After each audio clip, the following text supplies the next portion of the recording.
आज के कहानी का शीर्षक है कर्मों द्वारा गुणों का दान।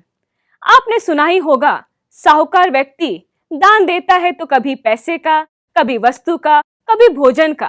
और वो भी तो सुना होगा ना, दे दान तो छूटे ग्रहण। कहते हैं जितना हम दान करेंगे उतनी प्राप्ति भी अधिक होगी। लेकिन क्या अमीर व्यक्ति ही दान कर सकते हैं? क्या गरीब व्यक्ति दान नहीं कर सकता? जैसे समझिए, कोई गरीब व्यक्ति अत्यंत पढ़ा लिखा है, तो क्या वो ज्ञान दान नहीं कर सकता? क्या पता किसी को सहयोग देकर के दान करे। दान तो हम किसी भी प्रकार से कर सकते हैं। आज की कहानी बिल्कुल इस पर ही है। ये कहानी एक डॉक्टर की।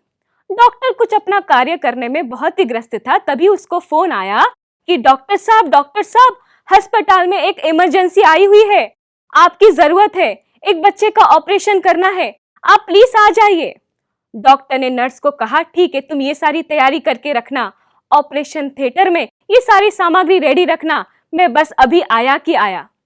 उस बच्चे का पिता अस्पताल में इधर उधर डॉक्टर की राह देख रहा था कि कब ये डॉक्टर आए और उसके बच्चे का इलाज करे। जैसे ही डॉक्टर अपना ड्रेस पहन के आया, वो पिता बोलने लगा, अरे डॉक्टर, आपको अक्ल नहीं है, आप कितना लेट आए, मेरा बच्चा मर सकता था, मेरे बच्चे की जान खतरे में है, आप इतना लेट कैसे हो सकते हैं, आप इतने बेपरवाह कैसे हो सकते हैं? तो डॉक्टर ने मुस्कुराकर कहा, शांत हो जाओ, शांत हो जाओ, हम पूरी कोशिश करेंगे आपके बच्चे को बचाने की, भगवान आपके साथ है, आप शांत हो जाओ। ऐसा कह के वो ऑपरेशन थिएटर में चला गया। ऑपरेशन शुरू हुआ। 1 घंटे के बाद डॉक्टर बाहर आया और डॉक्टर ने मुस्कुराकर कहा, आपका बच्चा बच गया है, अब आप खुशी मनाओ। इस पर वो पिता बोला, अरे अरे, थैंक यू, धन्यवाद, आपका धन्यवाद। लेकिन डॉक्टर ने कुछ नहीं कहा और वापस चला गया। इस पर वो व्यक्ति बोला नर्स से कि आपका ये डॉक्टर कितना घमंडी है, मैंने उसकी तारीफ की, मैंने उसे धन्यवाद कहा और ये ऐसे चला गया बिना कुछ कहे।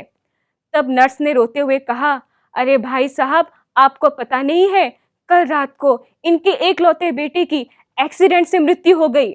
सुबह वो अंतिम संस्कार करने ही गए थे, तभी मेरा फोन आया कि ऑपरेशन करने आना है, और वो सारा कार्य छोड़ के आपके बेटे के ऑपरेशन के लिए वो यहाँ पे आए।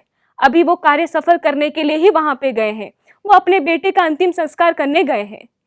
ये सोचकर वो व्यक्ति को अपनी बातों पर अफसोस हुआ, अपनी सोच पर अफसोस हुआ। उसने सोचा कि अरे, मैं इस भले आदमी के बारे में क्या क्या सोच कर बैठा हूँ, ये तो कितना नेक आदमी है।